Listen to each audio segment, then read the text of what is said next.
Picture चालू करो बे। चलो भाई देखो अब मैं क्या करता हूँ।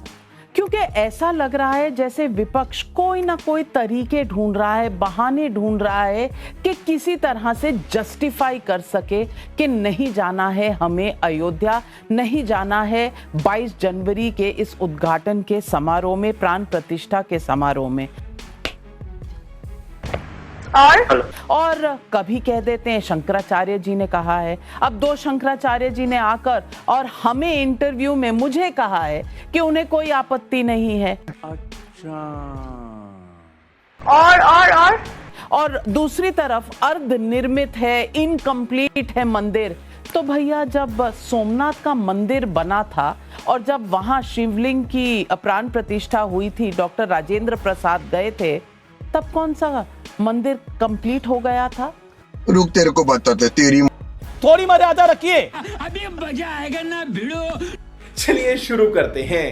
नमिका जी, आपके सवाल का जवाब देने के पहले मैं जो भगवान राम है, जिन्होंने जब उनका राज्याभिषेक हुआ और उसके बाद जब उन्होंने जो पहली बार कही बात, वो मैं सुना देता हूँ।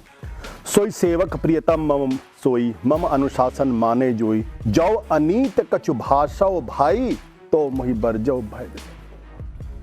भगवान राम कहते हैं कि अगर मैं भी कोई अनीत की बात करूं तो हे प्रजा मुझे टोक देना और मुझे कहना कि मैं गलत कह रहा हूं। ये है भगवान राम की राम राज्य की व्याख्या, जिसमें वो कहते हैं दैहिक दैविक भौतिक तापा, राम राज कहु नहीं भापा। ये है भगवान, यानी सच बोलना चाहिए। जुम करो। सुप्रीम कोर्ट ने लिखा है कि षड्यंत्र के तहत वहां भगवान राम की मूर्ति को रखा गया। मैंने नहीं कहा, यह सुप्रीम कोर्ट अपने जजमेंट में लिख रहा है इस बात को। तो सवाल यह है कि जब सुप्रीम कोर्ट ने यह कहा और उस वक्त अगर जवाहरलाल नेहरू ने कहा कि गलत तरीके से मूर्ति को रखा गया है, तो पंडित जवाहरलाल नेहरू को आप दोषी ठहराते, बिल्कुल दोषी ठहराइए। लेकिन जनता ने दोषी नहीं माना था उनको।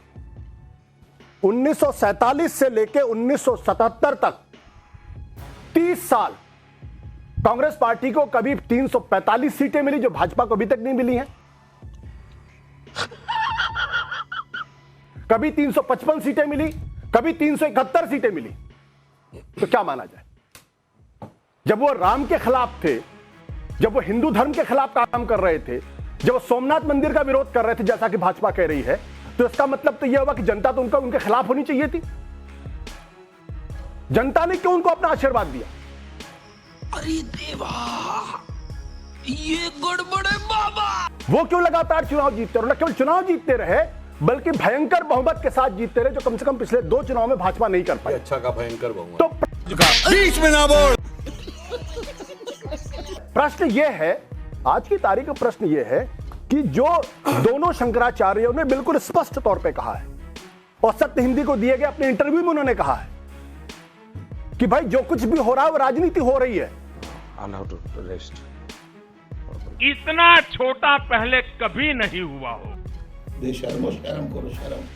तो प्रश्न इसी बात को लेकर यह है कि जब जो काम शंकराचार्यों को करना चाहिए वो काम प्रधानमंत्री जी कर रहे हैं, मुझे कोई आपत्ति नहीं, प्रधानमंत्री हम सबको रिप्रेजेंटेटिव है, लेकिन शंकराचार्य में से चारों में से कोई भी नहीं जा रहा वहां पे। अरे बाप रे, ये तो धोती खोल रहा है। दो शंकराचार्य स्पष्ट तौर पे कह रहे हैं कि भाई जो हो रहा है वो गलत हो रहा है, धर्म के हिसाब से नहीं, शास्त्र के हिसाब से नहीं है। ये बड़ी अच्छी बात कही है।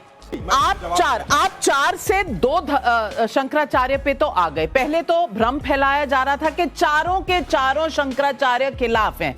अच्छा, अब कम से कम 2 शंकराचार्य खिलाफ हुए, तो दो को कोई ऑब्जेक्शन नहीं है, ये भी सिद्ध हो गया।